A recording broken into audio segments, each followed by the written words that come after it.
Boa noite, pessoal. Vamos. Aí, Matheus já chegou. Maravilha. Deixa eu convidar ele aqui para a gente começar mais uma edição do Live às 20.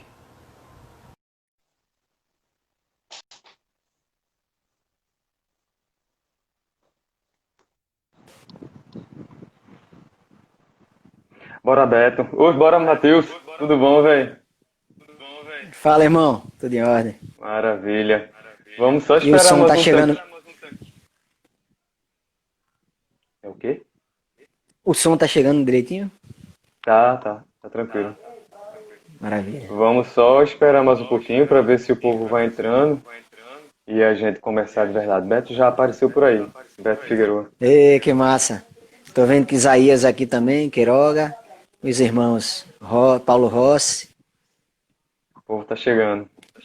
Muito bem, vamos que vamos. E tu, tá bem? Tudo bem, graças a Deus, saúde, né? Em primeiro lugar, Pô, a família toda, graças a Deus, estamos aqui firmes e fortes no recolhimento, né? E no cuidado. massa, maravilha. Eu tô desde o dia 15 de março, bicho. Eu tinha um freela pra fazer e aí foi cancelado porque a pessoa já não foi, já fechou lá e não ia abrir. E desde então eu não saí de casa. Saí assim pra coisas muito esporádicas mesmo, assim. Nem feira, feira a gente tá pedindo por Legal, telefone. A gente conseguiu um contato bom, aí tá entregando em casa. que bom. Melhor ainda. É. Olha o povo chegando. Bem, vamos lá, né? Já tem aí um povo. Vamos começar. Bora, vamos embora. Massa. Boa noite, pessoal. Eu sou o Eric Gomes e vamos começar mais um episódio da Live às 20. Hoje é com o Matheus Sá. Antes da gente começar a conversar, verdadeiramente falando, queria dizer que todas as lives elas ficam disponíveis depois, quando termina aqui. Elas já vão direto para o IGTV, no próprio Instagram. E depois eu coloco todas elas lá no meu site, no ericgomes.com.br. Lá tem uma aba, Live às 20, e aí pode acompanhar, todas estão por lá. Matheus, muito obrigado por topar essa empreitada. Massa. E já estou aí na segunda quinzena do terceiro mês. Já vai entrando, Olha aí, coisa boa. Isso já aí, tô cara. entrando no terceiro mês Movimento bom. de atividade. Bem, muito obrigado por topar essa empreitada. E eu gostaria que tu dissesse pra gente, se apresentasse, claro, para as pessoas que estão aí que não te conhecem, e para reforçar também quem é Matheus. E queria que tu comentasse também como foi que tu começou, como foi essa tua aproximação com a fotografia barra imagem. Maravilha. Muito bem. Se é que tem alguém aí, a maioria das pessoas que eu vi aí são nomes que eu conheço. Mas enfim, Matheus Sá. é, ultimamente eu estou falando assim, quando eu vou me apresentar, que eu sou um inquieto. E que nessa inquietude a fotografia vai me ajudando a suprir, né, essas minhas necessidades e esse meu movimento constante, digamos, aí faz parte da personalidade, né? Então a fotografia vem sendo já há um bom tempo minha companheira nessa caminhada, né? E assim, na verdade foi um processo que veio assim da infância. Meu pai era arquiteto e escultor e gostava muito de fotografia, então ele fotografava muitas obras dele, tanto as esculturas como as casas, os prédios sendo feitos, né? E fotografava muita gente, a família, e ele fazia sempre umas projeções de slide. Isso quando eu tinha a partir de 3 anos, 3 para 5 anos, por aí. E essas projeções de slide pra gente era uma coisa mágica, né? Era um Uhum. cinema em casa, assim. E ele sempre preparava uma coisa bem de brincadeira, né? E fazia umas coisas bem fantásticas, assim. E aí isso fez com que ficasse na memória, né? Aquela imagem passando lá na parede, tchá, tchá, tchá, tchá, tchá, quem já viu, né? Projeção de slide Uhum. conhece esse som que é muito massa. E aquilo ficou na memória, né, cara? Em 1997, eu estava fazendo um curso de pintura e liguei a televisão um dia e estava a Gleide Selma falando na televisão sobre o lançamento do Observatório Arte Fotográfica, que foi um... Epa, caiu. Vamos esperar Matheus voltar.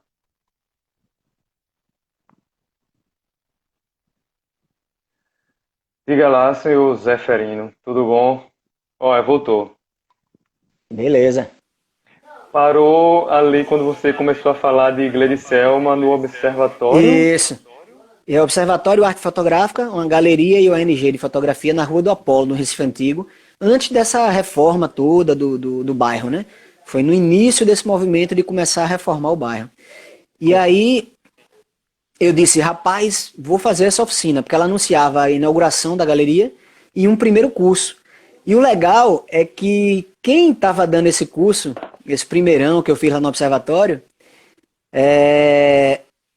foi uma pessoa que até hoje, né, é uma grande amiga e companheira aí no mundo das imagens, que hoje vai estar fazendo uma live depois da nossa, que dá tempo da gente sair daqui e ir para lá, que é a Massa. Ieda Bezerra de Mello. Ela tá com o Elvio hoje, mais tarde, ela e Renata Vitor.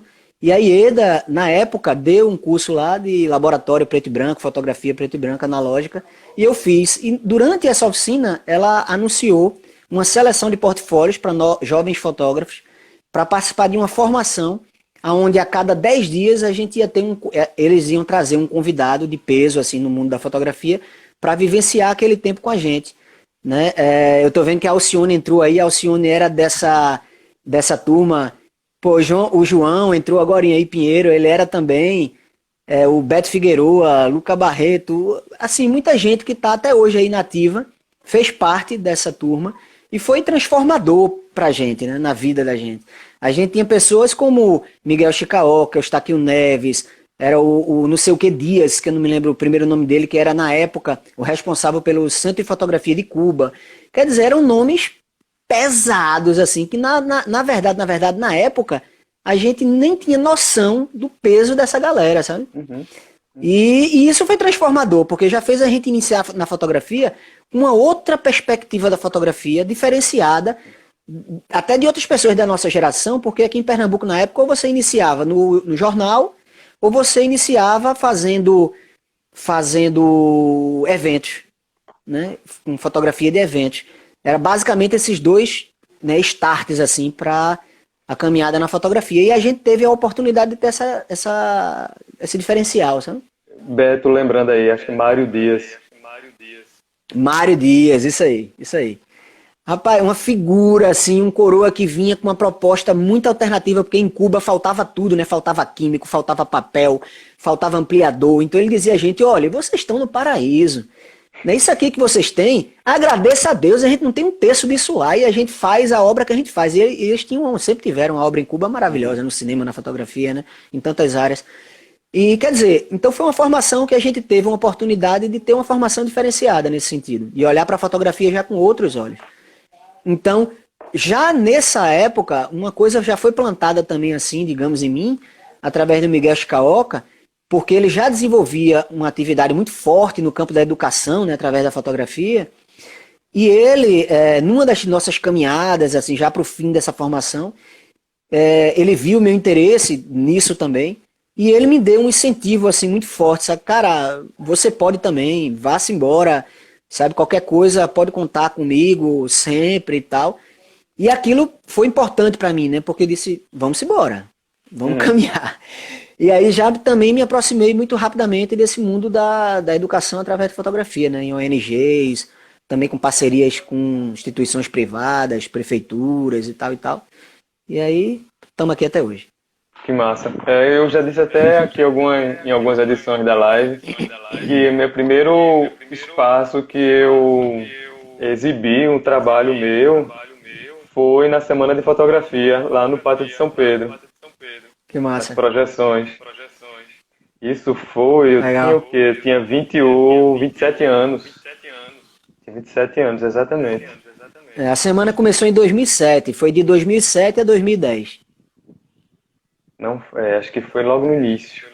Eu tenho o panfleto aqui Pronto, então guardado foi ainda. 2007. É. Um papelzinho todo vermelho, a tinta dele era toda vermelha. Era tipo um Ah, não, folderzinho então isso assim. ainda foi antes da semana. Isso foi um ano antes da Semana de Fotografia. Isso aí foi a Mostra Recife de Fotografia. Foi um evento Pronto, que a então gente aí. fez menor, antes da Semana de Fotografia, porque ainda não tinha grana para fazer a semana, em 2006, final de 2006, novembro de 2006. E em 2007 a gente fez a primeira Semana de Fotografia do Recife. Pronto, então foi isso. Que massa. Quando eu comecei, eu não tive essa oportunidade de começar desse modo diferenciado, né? Com esse olhar diferenciado. Eu comecei por conta própria, procurando, eu já tinha acesso à internet, e aí eu procurava na internet tutoriais para entender a parte técnica e depois para tentar enxergar em algumas imagens que eu gostava, que achava massa. Aí nesse caminho eu encontrei o fotojornalismo, aí, a Legal. linguagem, né? Principalmente, que foi o que mais me tocou. Ah, você quer é isso. Aí eu Legal. corri atrás.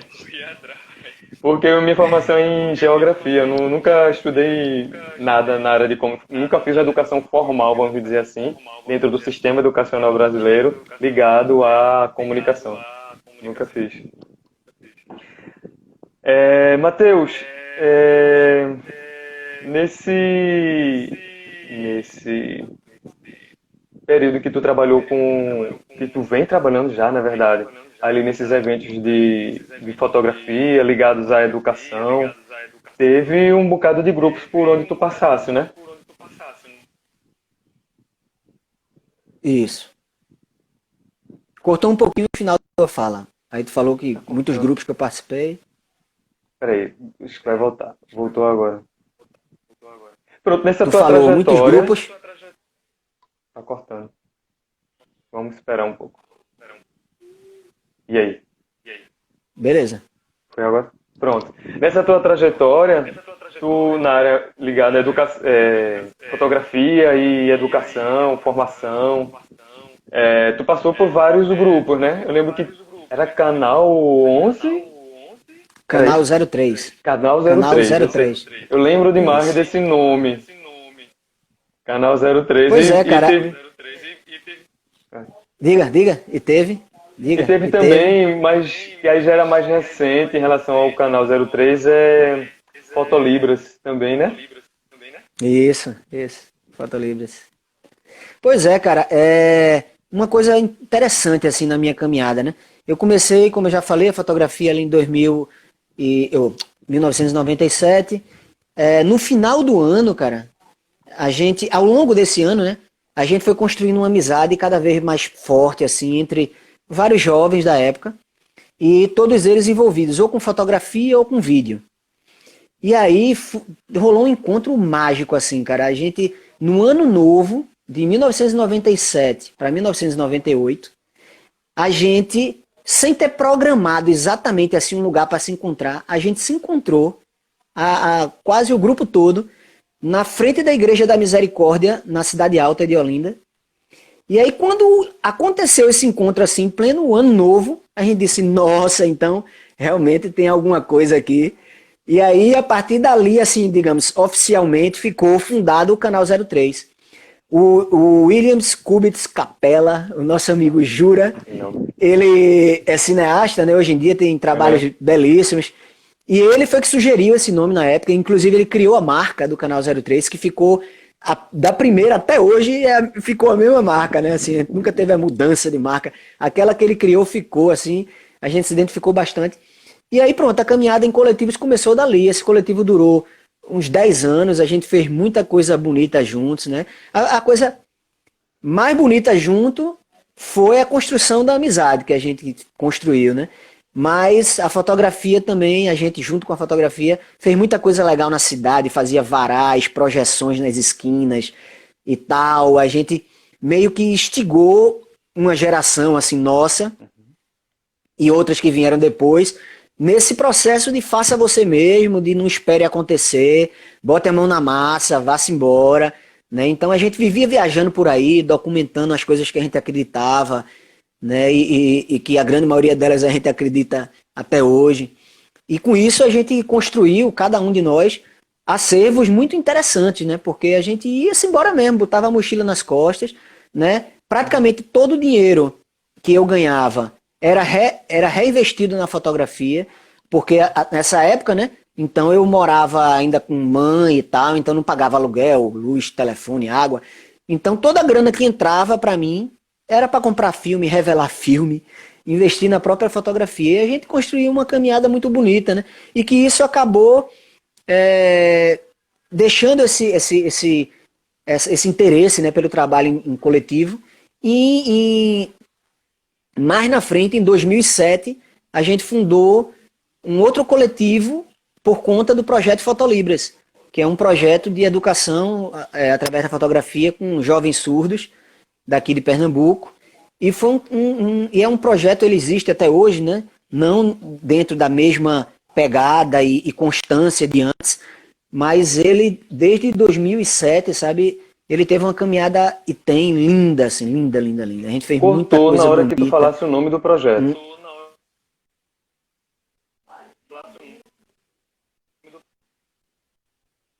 Peraí, cortou. E agora voltou. Cortou exatamente na hora, o áudio cortou na hora que tu falou o nome do projeto.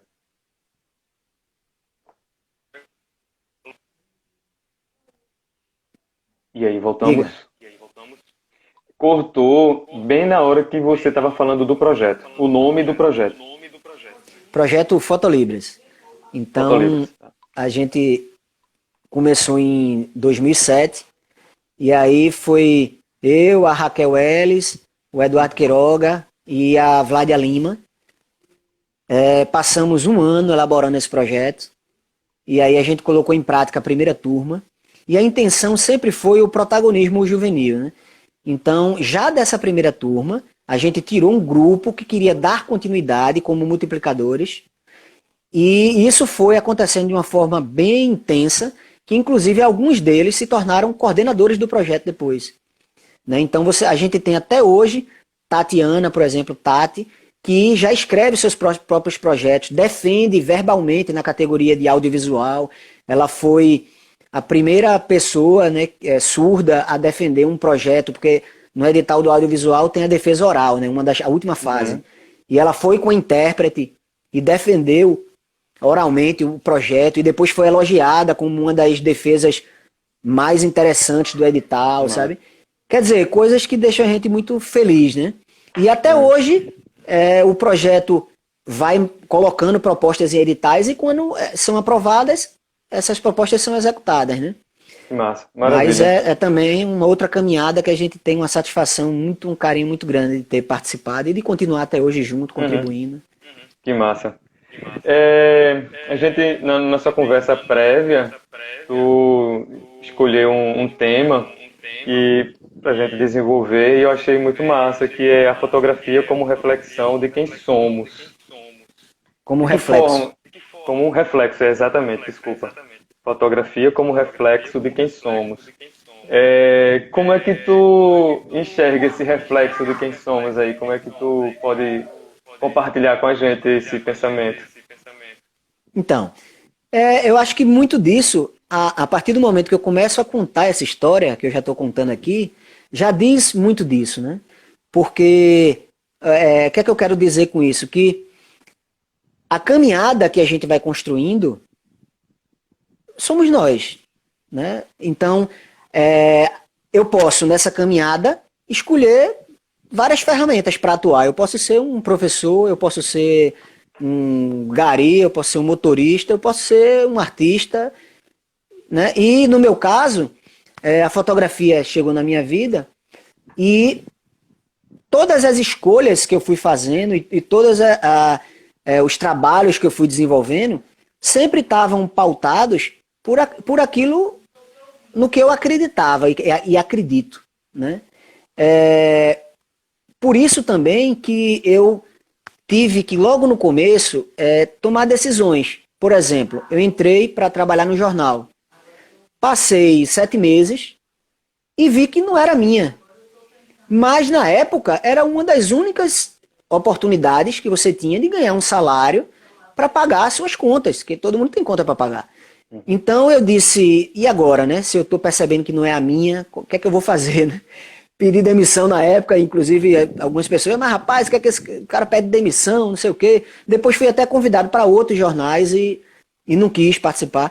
E descobri que nesse universo da educação, utilizando a fotografia como ferramenta, seria um segmento que eu poderia desenvolver e que ali eu estaria tendo um retorno financeiro mínimo que fosse, né, para me sustentar e bancar a minha produção autoral, né, porque eu sempre tive esse desejo de que a minha fotografia tivesse, dentro das possibilidades, né, que a gente sabe que é complexo, mas o máximo de liberdade possível.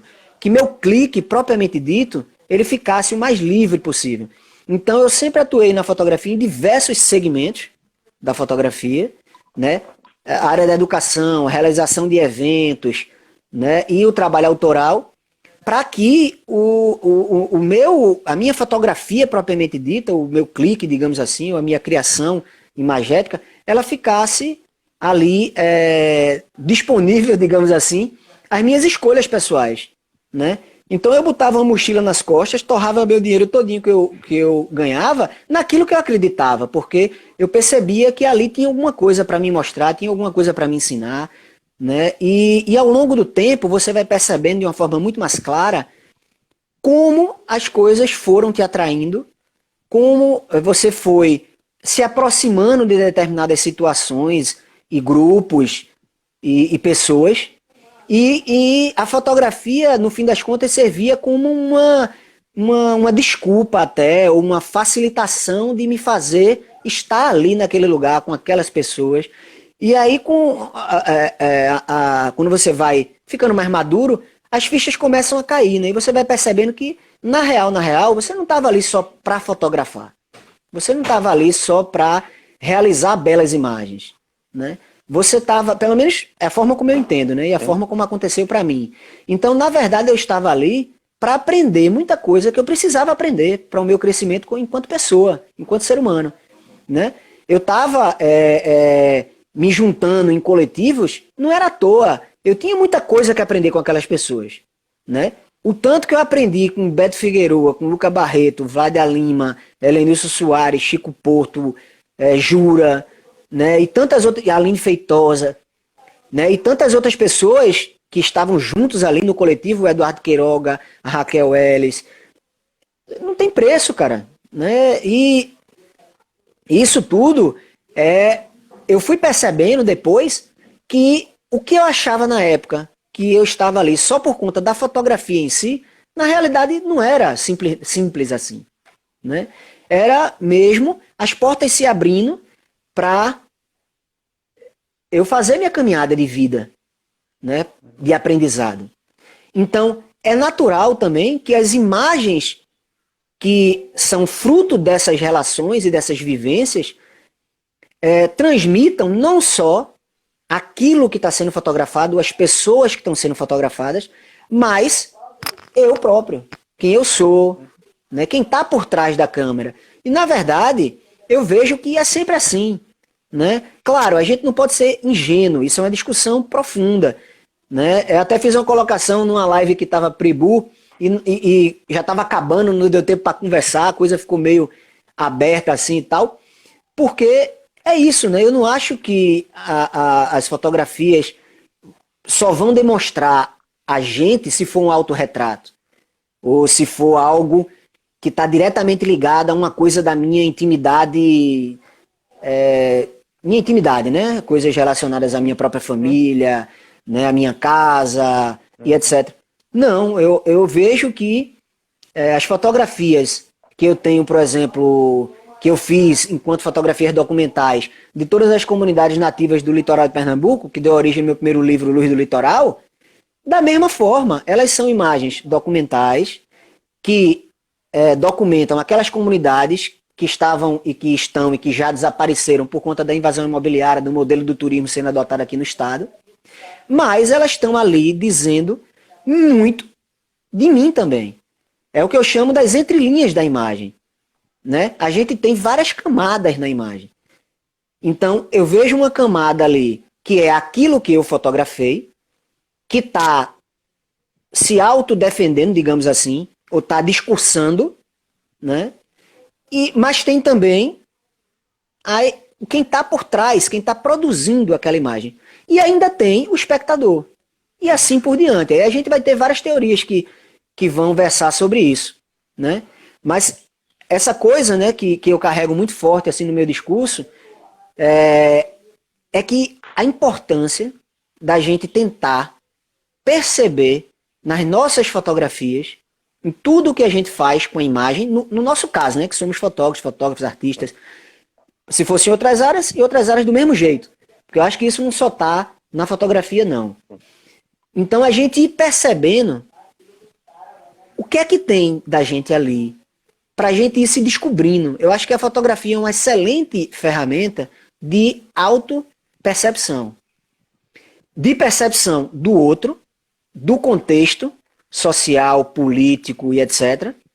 Mas muito também de nós mesmos. Né? Quando eu olho para os meus arquivos, sejam eles físicos ou digitais, e eu tento percebê-los de outra maneira, a forma mais clara que eu vejo ali é a representação da minha vida. Ali está lugares que eu fui durante um longo período de tempo, né, de 97 para cá, eu nem sei quantos anos são, 97 para cá. Então ali está muitas pessoas que eu conheci na minha vida, muitos lugares aonde eu fui e que eu fui levado pela fotografia, talvez se não fosse a fotografia não tinha chegado ali naqueles lugares, né? Tá emoções que eu senti, tá descobertas, aprendizados, tá ali, velho, nos meus HDs, tá ali nos meus filmes preto e branco, meus cromos, saca, meus negativos, né? Tá ali. Ali tá um monte de gente, mas ali tá o autor, né? E isso é importante a gente perceber. Claro, eu não estou aqui querendo fazer aquele discurso superficial, ingênuo de que, não, as minhas fotografias falam mais de mim do que do outro, ou do que tararau. Né? A gente não está aqui sendo inocente, não. A gente está aqui lançando luz a partir de uma visão, né, que outras pessoas que estão aqui podem até pensar o inverso disso, porque eu não sou dono da verdade. Mas como fui eu que fui convidado para falar, eu estou falando, né? E aí estou falando a partir da minha percepção e da forma como eu vejo as coisas, né? Então não é esse discurso superficial de que as fotos falam mais de mim do que... Não, eu acho que cada coisa é uma coisa. Elas vão falar do outro, elas vão falar de algum lugar ou alguma situação, elas vão falar de algum sentimento, elas vão falar de alguma coisa. Mas elas também estão constantemente falando de mim. Então, eu quando olho a obra de alguém, eu sempre gosto de procurar para ver o retrato do autor. Ou autorretratos que ele fez dele próprio, ou retrato que outras pessoas fizeram dele. Porque muitas vezes eu olho para aqueles retratos, ou autorretratos, ou retratos que alguém fez do autor, e eu digo, caramba, velho, o rosto desse cara é a foto que ele produz. É muito louco isso, eu vejo várias vezes isso, sabe? E tem uns que isso é mais forte, bem mais forte. Tem outros que você tem que trabalhar mais essa percepção para encontrar de uma forma mais clara a pessoa. Mas pelo menos para mim é batata, assim, eu vou chegar na pessoa também. Eu não vou ficar só naquela superfície do que ele está mostrando, do que estava diante da câmera dele quando ele fotografou. Para mim interessa saber da pessoa que está atrás da câmera também. Para mim é muito importante saber também. Eu gosto de escutar a pessoa discursando, sabe? Eu gosto de ler alguma coisa que ela escreveu sobre ela própria, sobre o trabalho que ela desenvolve, né?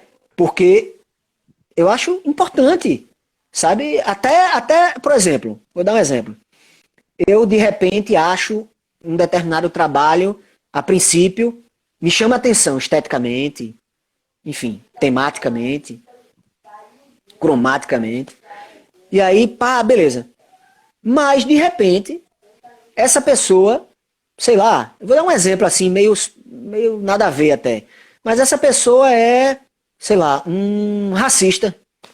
Bicho, eu não vou mais estar compartilhando, sabe, o trabalho daquela pessoa.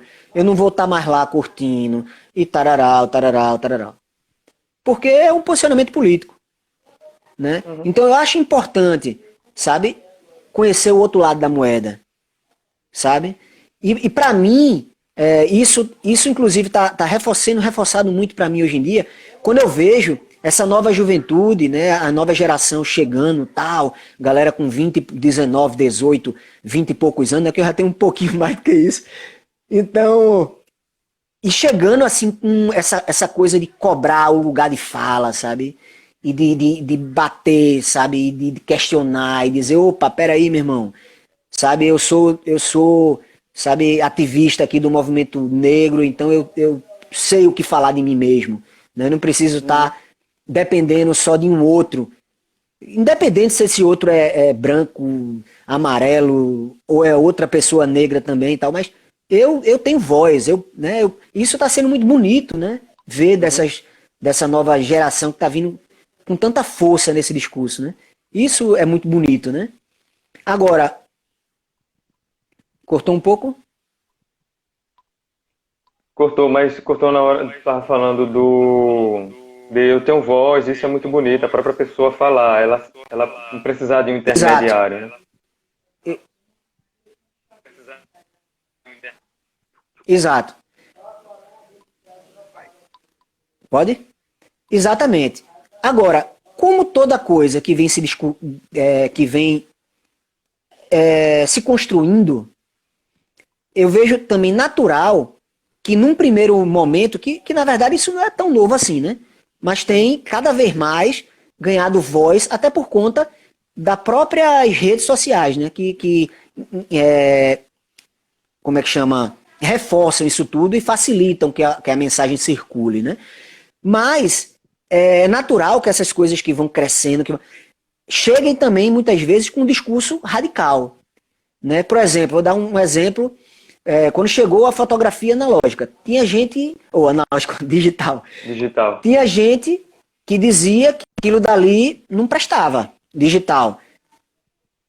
Que aquilo ali não prestava, que o filme é que tinha que se manter e tararau. E já tinha outras pessoas que diziam, não, a fotografia analógica não faz mais sentido. A fotografia Já era. documental não faz mais sentido, já era. Porque com todas essas ferramentas de manipulação da imagem, não faz mais sentido a fotografia documental. E o que é que a gente vê de lá para cá? Cada vez mais aumentando, crescendo a fotografia documental, mais gente produzindo.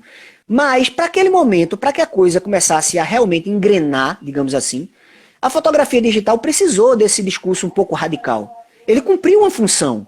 Até para as pessoas perceberem que aquilo era um discurso radical e amadurecendo esse discurso. Então, até nesse lugar de fala, que eu defendo 100%, mas eu vejo algumas pessoas com um discurso que para mim soa um pouco radical. Mas que eu vejo também como natural pelo atual momento. Um pouco mais na frente, isso vai se impor, isso vai chegar com a força que tem que chegar, né? E talvez a gente não precise de um discurso tão radical assim, né? Porque, sei lá, eu tiro por mim mesmo, certo? Eu, quando olho para uma pessoa, eu entendo, a partir das coisas que eu acredito, que aí envolve até a questão da espiritualidade e tudo mais, eu vejo a pessoa, eu não vejo só aquela pessoa, aquele corpo físico que está na minha frente não, cara. Sabe, eu entendo, a partir do que eu acredito, claro, que aquela pessoa é um conjunto de pessoas que, nesse momento que se apresenta na minha frente, está com aquela aparência. Sim. Sabe? Mas que, assim, eu tenho aqui, ó, essa tonalidade de pele. Mas quando eu vou pesquisar na minha família, como eu já fiz, eu tenho descendência indígena. Quando eu vou ver aqui no meu narizinho, que é meio troncho, isso aqui diz muito de uma tradição árabe. Quando eu vou para outras características do meu corpo, né? A estatura que eu tenho, né? E tudo tem muito a ver com determinados povos indígenas e também descendência afro-brasileira, né? De determinadas regiões da África que vieram para cá. Mas minha pele tá aqui clara, sabe? Mas isso é uma primeira coisa que está sendo vista. E de repente, por conta dessa pele estar mais clara, eu não vou poder estar em determinados locais, sabe? Eu não vou poder produzir determinados materiais, eu acho que isso tudo é uma teia muito mais complexa. Muito mais complexa. Porque às vezes eu escuto até discursos que parece que considera o outro que tá sendo, digamos, documentado, ou algum trabalho artístico sendo feito com aquelas... Parece que aquelas pessoas são um bando de inocentes e que estão sendo simplesmente enganadas por aquela pessoa e por isso estão permitindo ele estar ali naquele lugar, ou ela estar ali naquele lugar. E quando, no meu ponto de vista, é o contrário, aquelas pessoas que te recebem já te leram, na grande maioria das vezes, sabe? Se permitem você estar ali, é porque viram em você alguma coisa que para elas faz sentido permitir que você esteja ali. Mesmo que ela esteja até querendo se aproveitar, que isso pode até acontecer, da sua presença ali. Porque vê, eita, pô, esse cabo aí tem um acesso, digamos, nas mídias, nas redes, circula por aí, expõe por aí e tal. Oxe, traz esse caboclo aqui para perto, porque ele vai divulgar coisas que são importantes pra gente e tal. Até isso acontece. Então, não tem inocente nem daqui e nem de lá, sabe? Então isso tudo eu vejo que constrói essa fotografia como reflexo de quem somos. Porque vai depender da minha postura, vai depender como eu saiba chegar no canto, como eu sei sair do canto, para que eu tenha a oportunidade de mergulhar nesses universos todos, né? As coisas não são assim, né? A não ser que eu estivesse ali fazendo uma chantagem, comprando com dinheiro, sabe, ou de forma violenta, mas não é essa a minha realidade, obviamente. Então, é nesse contexto, entende? Que eu faço esse tipo de colocação, né? Entendi. Massa. Eu tenho um cabinho chamado Boris Kossoi. Se não me engano, ele é professor da USP. Acho que ele dá aula lá ainda. Ele tem uns livros que são três, é uma sequência do outro, e um deles fala exatamente sobre essa forma como a imagem é construída, né? Que ela é resultado de todas as nossas vivências e experiências que a gente termina transmitindo ali na hora de executar a foto, né? Quando a gente escolhe o que vai ser fotografado, o que não vai, o que entra, o que sai daquele quadro, o ângulo, tal, as cores, enfim, tudo ali tem muito que na verdade é resultado dessa nossa vivência, de quem é a gente, né? E é bem semelhante, assim, são discursos que se encontram, o teu e o dele, é bem interessante isso. E é interessante também pensar que ao longo de uma caminhada, isso se retroalimenta. Porque você vem com uma bagagem, tem até aquele clichê, né? Todos os livros que você leu, todos os filmes que você viu, parará, essa coisa que a gente já escutou muitas vezes ser dita, né? Exatamente. Mas a própria fotografia, ela vai construindo isso em você. Então a coisa se retroalimenta no meu ponto de vista. Sim. Né? Porque muitos dos caminhos que eu começo a traçar, que eu começo a percorrer, são abertos pela própria fotografia.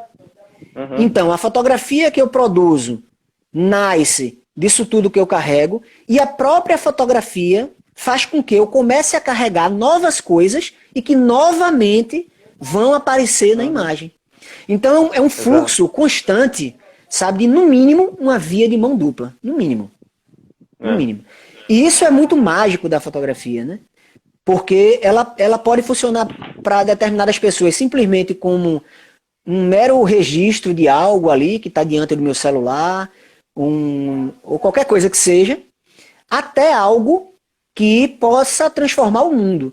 Porque um outro ponto que a gente conversou também, né, antes da agora, foi uma colocaçãozinha que diz assim: a fotografia é supérflua, mas ela pode salvar o mundo. Cortou. Repete a frase, porque cortou no início.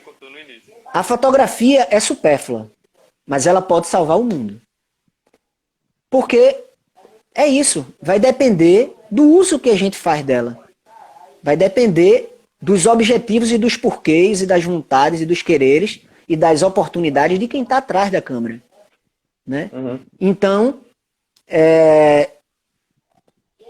se eu vou... A gente até brincou, né? Assim, brincou com coisa séria, na verdade. No momento atual, né? Eu vou, sei lá, eu vou fotografar, eu vou ligar um respirador para uma pessoa respirar. Cortou. Então, o que eu tava, Conta o que eu tava, qual foi o exemplo que a gente usou? exato. No momento, né? A fotografia diante de uma necessidade, por exemplo, de um respirador para salvar a vida de alguém, a fotografia é supérflua, cara. Né? Eu preciso de um respirador para colocar ali, a pessoa tá viva. Agora, uma fotografia pode também salvar o mundo, porque também tem tem um outro sentido que é o que é que a gente está chamando de mundo. Porque alguma pessoa pode dizer assim, pô, salvar o mundo é muito complexo. Mas o que é o mundo? Eu posso considerar o mundo eu mesmo. Eu posso considerar o mundo você. Né? Eu posso considerar o mundo minha casa. Né? Então, a fotografia ela pode salvar o mundo, que é salvar eu mesmo. Por exemplo. Salvar também é uma palavra que está aberta, né? Salvar o quê? De quê? Aí também vai depender de cada um, das escolhas e das situações que cada um está enfrentando, né? Mas ela pode ser supérflua, porque agora eu estou com fome, agora eu tenho que comer, sabe? Mas ela pode salvar o mundo, porque eu posso participar de uma campanha, como eu comecei a participar semana passada, onde eu doei uma foto minha, e essas fotos vão ser vendidas, eu ia até começar a divulgar essa campanha hoje, se eu não conseguir, talvez quando eu desligar aqui eu vou Comece começar a agora. divulgar, Comece a que falar agora. que são fotos que vão ser vendidas para comprar cestas básicas para alguns povos indígenas. Então, vários autores doaram suas fotos e elas vão ser vendidas para comprar cestas básicas para alguns povos indígenas que estão tendo necessidade dessas cestas básicas. Então, nesse sentido, a fotografia está salvando o mundo. Uhum. Então, cuidado também quando a gente fala no mundo, porque o mundo pode ser entendido de diversas maneiras, né? Então, nesse sentido, né? Eu posso te pedir um favor, Eric? Hoje, dá aí. A gente pode entrar em algumas perguntas, porque eu estou vendo aqui uma pergunta que eu não consegui ler mesmo. Por exemplo, uma de Keila, Foi que bem grande o eu texto só dela, estou eu vendo vi. metade Tem um assim, mas eu achei comentário. interessante. Eu vou dizer aqui, Tu, eu vou ler. Eu li na massa. hora. Ai, que lindo, Matheus. Keila Vieira. Que lindo, Matheus. Vejo tanto da sensibilidade da tua companheira e em tuas palavras. E na sensibilidade do teu entendimento da fotografia. Compartilhamento e sensibilidade, né? Então, de certeza, querida, você, como já participou, né, de alguns grupos, de algumas atividades que minha esposa promove, você já escutou o discurso dela lá, tá escutando o meu aqui. A gente tá junto, cara, há 22 anos, sei lá, 21 anos, que a gente tá junto, né, aprendendo um com o outro, né, acreditando em muitas coisas em conjunto, né, lutando por muitas coisas que a gente acredita de uma maneira muito similar, né?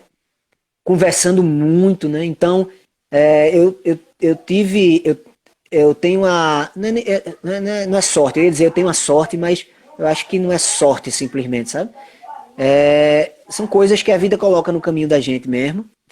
E o quanto eu aprendo, né, com ela, com a minha companheira, não tem como enumerar aqui, né? Então, muita coisa da minha cura, da cura do machismo que existe em mim, veio dela. E vem até hoje, constantemente. Porque a gente tem que ser muito sincero, assim, né? A gente vive numa sociedade machista. Se a gente vive numa sociedade machista, o machismo ele está em todo mundo. Nas mulheres, nos homens, nas crianças.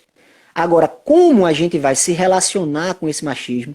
Se a gente vai nem vai perceber conscientemente que tem ele, ou se a gente vai perceber e vai dizer, é isso mesmo, eu sou isso mesmo e acabou-se, ou se a gente vai perceber e vai dizer, não, não tenho coragem de enfrentar, ou se a gente vai perceber e vai dizer, não quero isso pra mim, isso está em mim, faz parte de mim, mas eu não quero isso pra mim pro resto da vida. Eu quero evoluir, eu quero melhorar.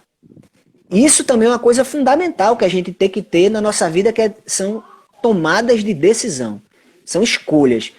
Se eu tenho consciência de uma determinada coisa, se aquela informação chega, dali para frente, minha responsabilidade mudou. Porque uma coisa é quando eu estou inocente em algo. Mas quando eu passo a ter o conhecimento daquele algo, minha responsabilidade aumenta. Porque eu não posso mais dizer que eu não sabia. Aí eu tenho duas possibilidades. Enfrentar tudo isso e querer mudar, e melhorar e evoluir, ou me manter na mesma. Ou assumir de uma vez por todas aquilo e não quero nem saber dos outros. Né?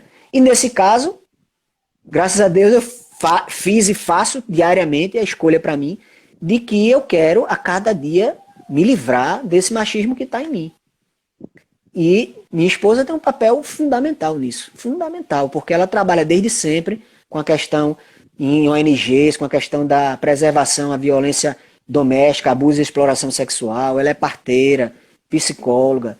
Então ela está constantemente trabalhando de pessoas, né? Está aí como ativista dentro das comunidades, sabe? Trabalhando constantemente com mulheres e dizendo que elas podem, né? Que elas não devem aceitar tudo de cabeça baixa.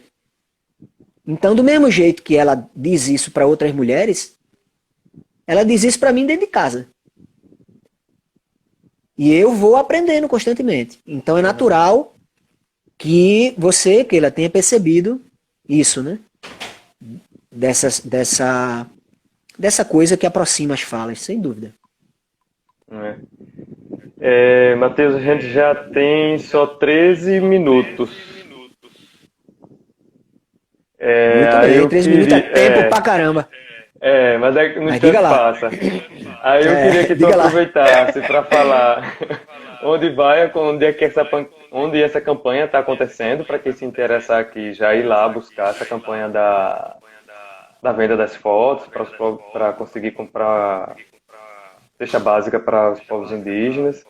Fala um pouco aí pra gente, por favor. Eita, então, como um bom desmemoriado, eu não vou saber dizer agora aqui.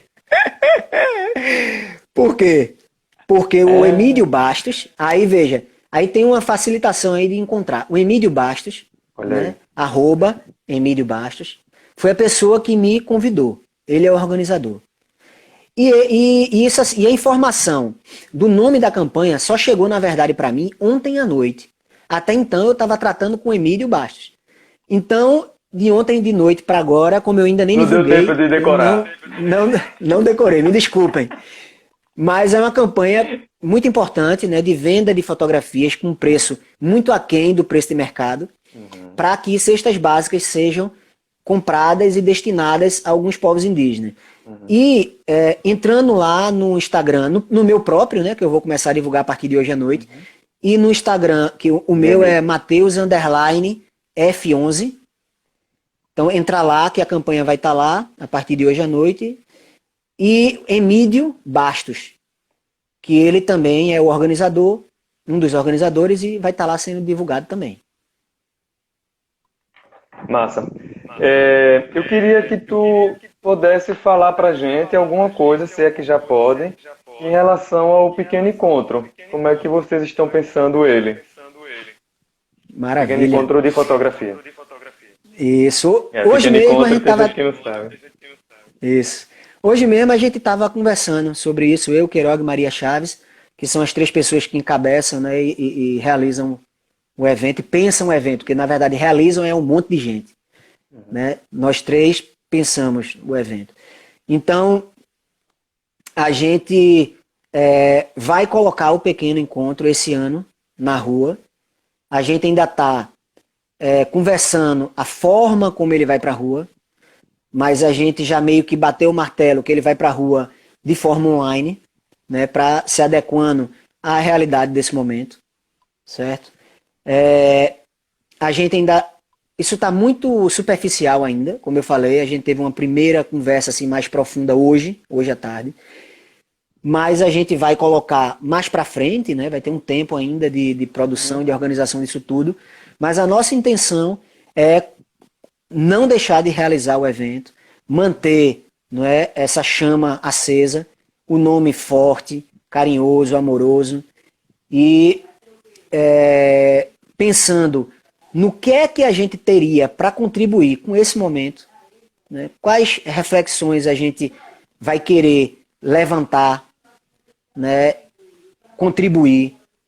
Quem seriam os nomes ideais para comporem a programação, enquanto convidados para falar, enquanto para ministrar oficinas online, para mostrar trabalho. Então, tudo isso a gente está pensando para realizar algo que faça sentido para esse momento, né? Não seria coerente para a gente fazer um evento, sei lá, mantendo um tema qualquer ou... Não, a gente acredita que a gente tem que olhar para agora, para o que a gente está passando, para o momento presente. E é dessa forma que a gente já começou a pensar o pequeno. Mas podem esperar, né? A gente tem as redes sociais, a gente tem o site, né? Você botou no Google Pequeno Encontro da Fotografia, vai aparecer o site, vai aparecer Instagram, Facebook, né? E aí fiquem atentas e atentos que logo a gente começa a falar sobre o evento e começa a divulgar as ações. Massa, segue lá nas redes e ativa as notificações, que qualquer coisa que publicarem lá, tu vai ficar sabendo. Exatamente, é isso aí. É verdade? Matheus, eu já queria começar a introduzir a finalização, para a gente não encerrar na agonia, porque aqui dá 20 segundos ele derruba. Ele avisa que só tem 20 segundos e puf, derruba. Velho, muito obrigado. Obrigado por ter participado, ter topado mais uma vez. Obrigado a todos vocês aí que assistiram e participaram da forma que vocês quiseram participar. Foi muito bom. Próxima semana tem de novo. Durante a semana eu vou divulgar a pessoa que vai participar. E eu queria agradecer também, velho, você e todas as outras pessoas aí quem você citou nessa sua trajetória, que são pessoas que foram importantes para me apresentar a fotografia. E não só para mim, né, que são depoimento pessoal, mas eu acredito que para a cidade do Recife, assim, foi uma geração que chegou, que apresentou e que mostrou alguns caminhos possíveis, trouxe outras pessoas também. Por exemplo, eu conheci Eustáquio, Paula Sampaio, conheci Alexandre Cerqueira, por conta do Pequeno Encontro de Fotografia. Conheci pessoalmente, inclusive, não só as pessoas enquanto artista, mas conheci pessoalmente. Então, é massa, assim, faz parte da foto que eu tiro hoje, do fotógrafo que eu sou hoje. Muito obrigado. É aquilo, irmão, que a gente estava falando, né? Isso tudo se reflete no todo. Quando eu penso assim, sei lá, fale sobre a sua obra. Nunca vai ser possível para mim simplesmente apresentar os ensaios fotográficos que eu tenho feito, sabe? Sejam trabalhos mais performáticos, documentais ou o que quer que seja, mas não tem, na minha produção eu não separo tudo com que eu me envolvo no mundo da fotografia. Então, para mim, a foto que eu faço, a oficina que eu ministro, o evento que eu contribuo a fazer, tudo isso faz parte da minha obra. Porque em todos eles, a gente coloca aquilo que a gente acredita, aquilo que a gente confia ser e fazer bem, primeiramente para mim mesmo, e porque eu acredito que pode vir a fazer bem para outras pessoas. Então, eu fico feliz, assim, quando você diz, eu conheci até pessoalmente, porque um dos objetivos do Pequeno Encontro da Fotografia é quebrar essa coisa do estrela e do público. É botar todo mundo em igual para que as pessoas se conheçam, para que as pessoas troquem ideia, e nessa troca de ideia, todo mundo cresça junto. Né? Pô, você conversar com o Eustáquio Neves da vida, né? Bicho, você aprende. Né? Você uma Ana Líria da vida, você aprende, cara, né? No universo da educação mesmo, na fotografia, né? Eu tive a satisfação de serem colocadas algumas pessoas no meu caminho, que lá no iniciozinho, de alguma maneira eu contribuí com a caminhada daquelas pessoas, e que hoje em dia eu sou fã de carteirinha daquelas pessoas, E isso é muito recompensador, não tem pagamento para isso. Né? Deixa a gente muito feliz, porque são escolhas que a gente faz na vida. Né? São escolhas do nosso posicionamento político, social, sabe? É confiar na vida, é confiar no amor, confiar na beleza das coisas, Uhum. sabe? Confiar na natureza.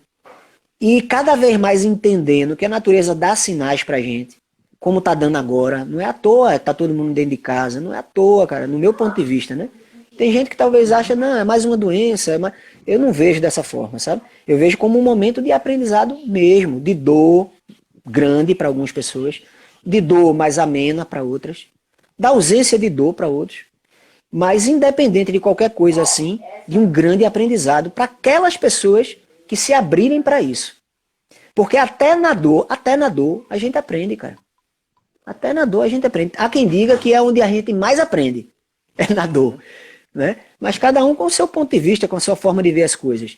Né? Mas eu acredito constantemente nisso. Quanto mais a gente se abre para a vida, mais ela apresenta os caminhos para a gente.